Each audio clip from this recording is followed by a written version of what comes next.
మీ ఎలాంటి వ్యాపార ప్రకటనలకైనా వెంటనే మా ఛానల్ సంప్రదించండి. శుక్లాంబరధరం విష్ణుం శశివర్ణం చతుర్భుజం ప్రసన్నవదనం ధ్యాయేత్ సర్వవిఘ్నోపశాంతయే అగజాన పద్మార్కం గజాన మహార్నిజం అనేకదంతం భక్తానాం ఏకదంతోపాస్మహే. ఓం గం గణపతే నమః. ఓం శ్రీ గురుభ్యో నమః. ఓం శ్రీ మాత్రే నమః. మా వీడియో చూస్తున్నటువంటి మీ అందరికీ పేరు పేరున నా హృదయపూర్వక నమస్కారాలు.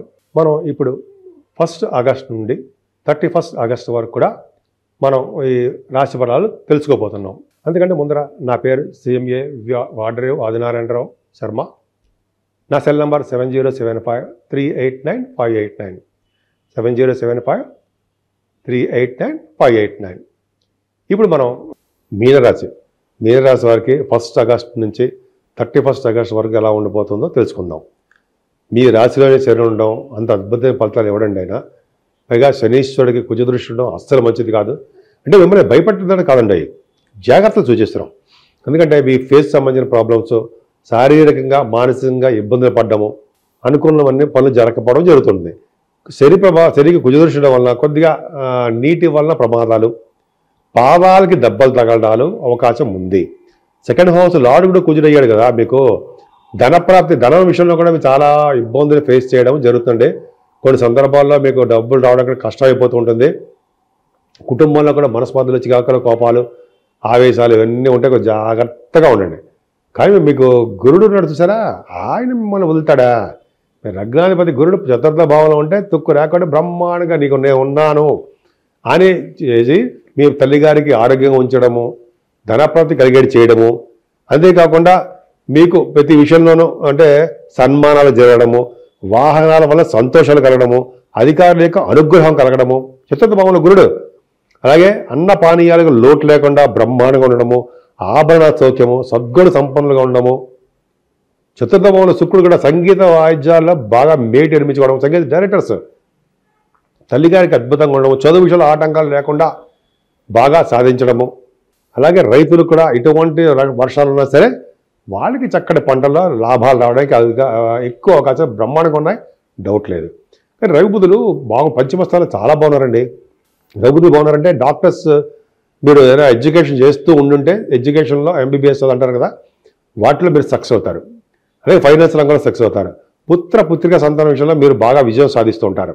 అంతేకాకుండా సినిమా రంగంలో కూడా అవకాశాలు వస్తూ ఉంటాయి మీకు.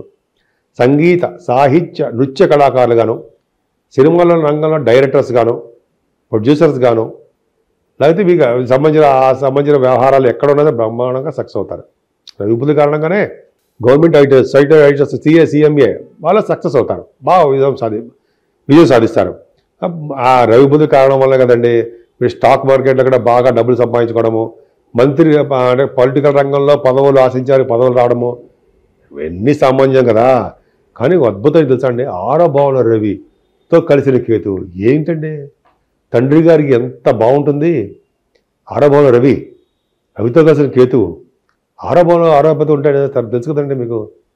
చాలా మంచి హర్షయోగం ఉంటాం కదా, దాన ధర్మాలు చేస్తూ ఉంటారు, పుణ్య కార్యక్రమాలు చేస్తుంటారు, సేవకాచారం ఉంటూ ఉంటారు, సంపూర్ణ ఆరోగ్యవంతులుగా ఉంటారు మీరు.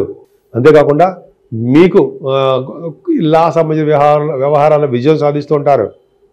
అనేక రకాలుగా మీకు ధనప్రాప్తి కలగడానికి అవకాశం ఉంటుంది. పైగా స్టాంపింగ్ ఉంటుంది, విదేశాలకు వెళ్తారు. 6వ భావం రాహు మీరు ప్రయత్నపూర్వకంగా సాధించడం వల్ల ధనం కలుగుతుంది, కార్యలాభాలు ఉంటాయి, సుఖ సంతోషాలతో విలాసవంతమైన జీవితం గడుపుతుంటారు. ధైర్య సిద్ధి, భూ ధన వస్తు వాహనాలు సిద్ధించడమే కాకుండా మీకు ఎక్కువగా శత్రు భయం లేకుండా, రుణ భయం లేకుండా బాగా సక్సెస్ అవుతారు. కానీ సప్తమస్థానంలో కుజుడు నడుచురా, ఈ వచనం మంచివాడు కాదు. ముఖ్యంగా భార్యాభర్తల విషయంలో చిన్న మనస్పర్ధలు వస్తాయండి. పెళ్ళిళ్ళు సులువైపోతుంటాయి. భార్య గారికి కానీ భర్త గారికి కానీ చిన్నపాటి యాక్సిడెంట్స్ అవ్వడము, నీటి ప్రమాదాలు జరగడము, బ్లడ్ కనపడము ఇవన్నీ జరగడానికి అవకాశాలు మీ జాతకంలో ఉన్నాయి.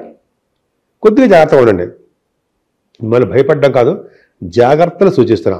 ఏదైనా అష్టమ స్థానానికి శనిదృష్టి ఉండడం, గురుదృష్టి ఉంది కాబట్టి మీరు ఎటువంటి చిన్న యాక్సిడెంట్స్ అయినా ప్రాణగండం మాత్రం లేదు, భయపడకూడదు, భయపడాల్సిన అవసరం లేదు. అంతేకాకుండా సడన్ గెయిన్స్ ఎక్కువ ఉంటాయి, తాతలకు సంబంధించిన ఆస్తిపాస్తులు రావడానికి అవకాశం ఉంది. కానీ మీరు చేస్తున్న రియల్ ఎస్టేట్ రంగ వ్యాపారాల్లో నష్టాలు వస్తాయి, రైతులకు కూడా నష్టాలు ఉంటాయి. అంటే మీరు ఏ వ్యాపారాలు చేసినా ఆ వ్యాపారాల్లో నష్టాలు సంభవించడానికి పిడుగుపాట్ల వలన, లేకపోతే నీటి వలన, గాలి వలన, అలాగే గాలి వలన, వానల వలన, పిడుగుపాటు వలన, అగ్ని వలన మీకు ప్రమాదాలు జరగడానికి అవకాశం ఉంది. అంతేకాకుండా తీర్థయాత్ర చేస్తారు మీరు. తీర్థయాత్రలో కూడా మీకు వర్షాల వలన, నీటి వలన గండం ఉంది, చిన్న అగ్ని ప్రమాదం జరగడానికి అవకాశం ఉంది. జాగ్రత్తగా మీరు గురువుగారితోనే ఉండండి అంతే. మీరు చేయాల్సిందంటే గురువుగారే. ఆయన గురువుగారు ఉన్నారంటే ఆయన దైవం సంబుద్ధుడు కాబట్టి ఆయన వాళ్ళకి ఏ ప్రమాదాలు జరగవు, దగ్గరగా వెళ్ళిపోతుంటాయి. గురువుగారి యొక్క సంరక్షణ ఉంటే ఏ ప్రాబ్లమ్స్ ఉండవు. అదేకాకుండా మీరు విద్య రీత్యా విదేశాలు వెళ్తారండి, అక్కడ కూడా మీరు ప్రమాదాలు జరగడము, మీరు విదేశాలు వెళ్తున్నప్పుడు కొద్ది చిన్న చిన్న బండి స్లో అవడము, చిన్న చిన్న ఆటంకాలు ఏర్పడడం జరుగుతుంది. కొంచెం జాగ్రత్తగా ఉండండి. ఏదేమైనా మీ నాన్నగారికి కూడా భాగ్యాధిపతి నాన్నగారు కూడా అవుతాడు కాబట్టి, నాన్నగారికి కూడా గురుదృష్టి శనిదృష్టి ఉంది కాబట్టి నాన్నగారికి కూడా అంత అద్భుతంగా పంచి ఫలితాలు ఉండవు. కానీ మీరు చేస్తున్నటువంటి ఉద్యోగాలు అంటారా, కింగ్ అంటే జనరల్గా మీకు ఎప్పుడు భయపడరు. ముఖ్యంగా మీరు చేస్తున్న ఉద్యోగాల్లో రియల్ ఎస్టేట్ అవ్వడం, సాఫ్ట్వేర్ అవ్వనివ్వండి, బ్యాంకింగ్ రంగంలో కానీ, విద్యా సంస్థలో కానీ మీరు బాగా రాణిస్తారనడంలో ఏమాత్రం సందేహం లేదు. పైగా గురు ప్రభావం వలన మీరు ఒక పురాణికి కానీ లేకపోతే న్యాయాధికారిగా కానీ బాగుంటారు. అలాగే మీరు వేద శాస్త్రాల్లోనూ బాగా డెవలప్మెంట్ అవ్వడము, ఆగమ శాస్త్రంలో బాగా డబ్బులు సంపాదించుకోవడము, గురు ప్రభావం వల్ల దేవాలయాలకి అర్చకత్వం వహించడము, దేవాలయాలకి అధికారిగా ఉండడము, ఇవన్నీ మీకు జరగబోతున్నాయండి. గురు ప్రభావం మీరు ఎక్కడ ఏ జాబ్ చేయండి ఆ జాబ్లో సంరక్షణ ఉంటుంది, లాభాలు కూడా అదేవిధంగా ఉంటాయి. కానీ మీకు రాహు ప్రభావం వలన మీకు దోషం. 12వ భావం రాహు ఎట్టి పరిస్థితుల్లో మంచివాడు కాదు. అంటే దూర బంధువులు మరణ వార్తో లేకపోతే చిన్న చిన్న ఇబ్బంది జరగడము, అలాగే 12వ భావంలో రాహు ఉండడం వల్ల మనస్తాపము, అపజయాలు, తలసిన కార్యాలు నెరవేరలేకపోవడము, నిగ్రహ శక్తి లేకుండా ఉండడము, మనస్తాపము, కుటుంబంలో పీడ, బంధుమిత్రులు అంతా కలహాలు, ఏదైనా ఇబ్బందులు ఉంటాయి. కానీ గురుడు చూస్తున్నాడు రాహువుని వలన చక్కగా మీకు ఇబ్బంది పడాల్సిన అవసరం లేదు. ఏదేమైనా అమ్మవారిని పూజ చేయాలని మీరు శనీశ్వరుడు పూజించాలి. అలాగే కుజుడు సుబ్రహ్మణ్యేశ్వరుని పూజించడం వల్ల, సూర్య భగవాన్ని పూజించడం వల్ల చక్కటి ఫలితాలు దొక్కుతాయి. అంతేకాకుండా శ్రావణ మాసం అనేది మనకి ఈ నెల కూడా చాలా అద్భుతమైన మాసం అండి. ముఖ్యంగా అమ్మవారిని లక్ష్మీ అమ్మవారిని పూజించడం ఒకటి చేయడం, పైగా 8వ తారీఖు శ్రావణ శుక్రవారం అమ్మ బాబాయ్ చాలా పవర్.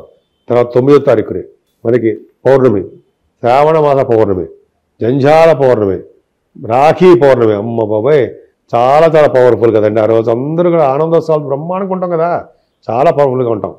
అంతేకాకుండా 27ని మనకి భాద్రపద మాసంలో వినాయక చవితి వస్తుందండి. అక్కడి నుంచి ఇంకా వెనక్కి తిరిగి చూసుకుంటే పండుగలు వస్తూనే ఉంటాయి. సో మీరు మీనరాశి వారు భగవంతుని సన్నిధానంలో ఉండండి, దగ్గరగా ఉండండి, విష్ణుమూర్తిని అమ్మవారిని పూజించండి. అంతేకాకుండా మీరు శివాభిషేకాలు అనేది అస్సలు వదలకండి. అది చేసుకోవడం వల్ల సర్వసుఖాలు దక్కుతాయి. మనం పరిహారాల గురించి చెప్పుకుందాం. చిన్నపాటి పరిహారాలు చెప్పుకుందాం. ఏదేమైనా 12 రాశుల వారికి అంటే మేషరాశి నుంచి మీనరాశి వారి వరకు కూడా 12 రాశి వారికి శని కుజుల వలన దోషాలు చాలా ఉన్నాయి. ఈ కారణం వలన జల ప్రమాదాలు, అగ్ని వలన ప్రమాదాలు, పిడుగు వలన ప్రమాదాలు అలా సంభవించడానికి అవకాశం ఉంది చెప్తున్నా అంతే. దీనివల్ల ఏంటి, మనం జాగ్రత్త పడ్డం కోసం చెప్తున్నా. మనం ఇలా తప్పించుకోవాలి. ఏం లేదండి, సుబ్రహ్మణ్యేశ్వర స్వామి ఫస్ట్ ఆయన ఆరాధించాలి. సుబ్రహ్మణ్య స్వామిని వల్లి దేవసేన సరే సుబ్రహ్మణ్యేశ్వర స్వామికి ఆయనకి ఆవు పాలతోనూ, తేనెతోనూ, విభూతి, గంధం సమర్పించిన వాళ్ళకి బంధాల నుంచి విముక్తి కలిగి వాళ్ళకి బ్రహ్మాండ లోకాలకు వెళ్తారని, మంచి పుణ్యపదం అని చెప్తూ ఉంటాం. అదొక ఫస్ట్ పాయింట్. అలాగే శనీశ్వరుడి యొక్క దోషాలు పోగొట్టుకోవాలండి. మీకు వీలుంటే మందపల్లి వెళ్ళి శనీశ్వర దేవాలయాలు సందర్శించండి. శనీశ్వరుడికి తైలాభిషేకం చేసుకోండి, తైలాభిషేకం. అలాగే ఆంజనేయ స్వామివారిని ఎట్టి పరిస్థితుల్లో వదలకూడదు. ఆంజనేయం మహావీరం అది ఉంది కదా, బ్రహ్మ విష్ణువాత్మకం. ఆ స్వామివారిని ఏ స్తోత్రంతో పూజించినా సరే శని వల్ల వచ్చే దోషాలు పరిహారం అవుతాయి. శనివారం నియమాలు పెట్టుకోండి, మీకు నియమాల ప్రకారం చేసుకోండి. 11 ప్రదక్షిణాలు ఆంజనేయ వారికి చేయాల్సిందే. దీపం పెట్టుకోండి స్వామివారికి. తమలపాకులతోటి పూజ చేయడము, వడమాలు సమర్పించడం, వస్త్రాలు సమర్పించడం చేయాలి ఆంజనేయ స్వామివారికి. అలాగే అఖండ దీపారాధన వెంకటేశ్వరం గుళ్ళో ధ్వజస్తంభం దగ్గర చిన్న ఉంటుంది మూకుడు, అంటే చిన్న ఒక ఒత్తి వేస్తాం, నిండా నూనె పోస్తాం, నువ్వుల నూనె చేసి మనం దీపారాధన చేయడం వల్ల పుణ్యం లభిస్తుంది, శనీశ్వరం దోషం పోతుంది. శివాభిషేకాలు చేసుకునే వాళ్ళకి, అంటే అమావాస్య పొందరం వచ్చి చతుర్దశి పూట శివాభిషేకాలు చేసుకునే వారికి అత్యంత అద్భుతమైన ఫలితాలు ఉంటాయి. ఇవన్నీ పక్క పెడితే ఈ కలియుగంలో గౌరీ, దుర్గా అమ్మవారు, నవచండిక వీళ్ళని పూజించడము, అలాగే గణపతి ఆరాధన 27వ తారీఖు నుంచి మనకి గణపతి వస్తున్నాడు కాబట్టి విజయ చవితి ఎప్పుడు కూడా వినాయకుడు పూజించడం కలియుగంలో చేయాల్సిందే, వీళ్ళకి పూజలు చేయాలి. సో ఈ ఏకష్టం మొత్తం కూడా మనకి అమ్మవారికి ప్రభావం ఉంది కాబట్టి లక్ష్మీ అమ్మవారు స్థిర లక్ష్మిగా మన ఇంట్లో ఉండాలంటే ఫస్ట్ చేయవలసిన కలువ పువ్వులతోటి మారేడు దళాలతోటి అమ్మవారిని పూజించిన వారికి స్థిర లక్ష్మి ఇంట్లో ఉంటుందని శాస్త్రం. అంతేకాకుండా మనకి ఈరోజు ఇందాక ప్రతిసారి చెప్తున్నట్టుగానే 8వ తారీఖుని శ్రావణ మాస శుక్రవారము, అలాగే మంగళవారాలు గౌరీదేవి తల్లి మంగళగౌరి శ్రావణ మాసం ఆవిడ పూజించడం వల్ల, అమ్మవారి పూజించడం వల్ల చక్కటి శుభఫలితాలు కలుగుతాయి. అంతేకాకుండా పౌర్ణమి పూట మంచి పనులు చేయాలండి. దానాలు, అన్నదానము, వస్త్రదానము, అలాగే అన్ని గోదానము అంటే కదా, మంచినీళ్ళ దానము, భూములు దానం చేసిన వాళ్ళకి వాళ్ళ ముందు తరాల వాళ్ళు, వెనకాల తరాల వాళ్ళు బ్రహ్మాండమైన లోకాలు ఉంటారట. సరిగ్గా చెప్పుకుందాం ఒకసారి. సో ఈ విధంగా చేయడం వల్ల సర్వదోషాలు పోతాయి. ఎప్పుడైతే సరే శివుడిని ఆశ్రయించాలని మనం శివుడి యొక్క జపాలు కదండి, శివుడి యొక్క పూజలు, అభిషేకాలు, గంధం సమర్పించడం వల్ల మనకి ఎటువంటి దోషాలు ఉన్నా అన్నీ పోతాయి. గౌరీదేవిని, శివుణ్ణి పూజించిన వారికి గ్రహాల వల్ల వచ్చే దోషాలు పరిహారం అయ్యి వీటన్నిటినీ సింపుల్గా పోతాయి.